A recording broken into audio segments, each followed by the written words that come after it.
आपको कॉन्स्टिट्यूशन में, संविधान में नाम दिया गया है। आपको संविधान में आदिवासी नाम दिया गया है।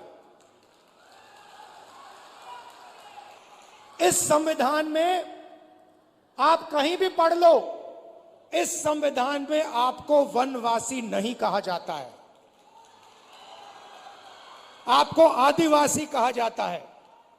मगर आरएसएस के लोग, बीजेपी के लोग, हिंदुस्तान के प्रधानमंत्री आपको वनवासी कहते हैं।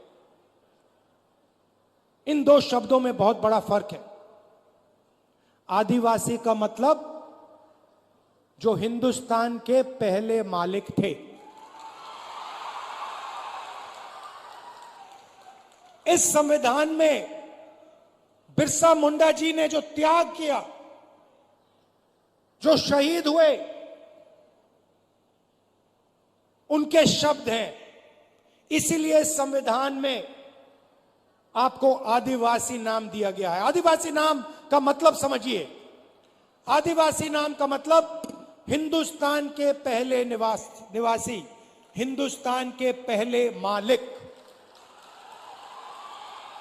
मतलब ये जो जल है, ये जो जंगल है, ये जो जमीन है, उसका पहला अधिकार आदिवासियों का है।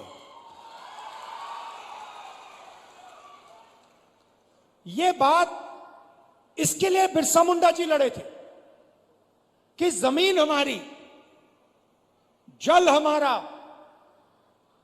जंगल हमारा, और जल, जमीन और जंगल का फायदा हमें नहीं मिल रहा। इसीलिए शहीद हुए। वो अंग्रेजों से लड़े। आज वही सोच लेकर नरेंद्र मोदी, आरएसएस और बीजेपी घूम रही। वो कहते हैं आप वनवासी हो। वनवासी का मतलब आप जंगल में रहते हो। वनवासी का मतलब आपको ना जल पर, ना जंगल पर, ना जमीन पर अधिकार होना चाहिए। वो आपसे अधिकार छीनते हैं। आपको कहते हैं आप वनवासी हो, और फिर पूरे देश में जंगल काटने का काम करते हैं, आपकी जमीन छीनने का काम करते हैं।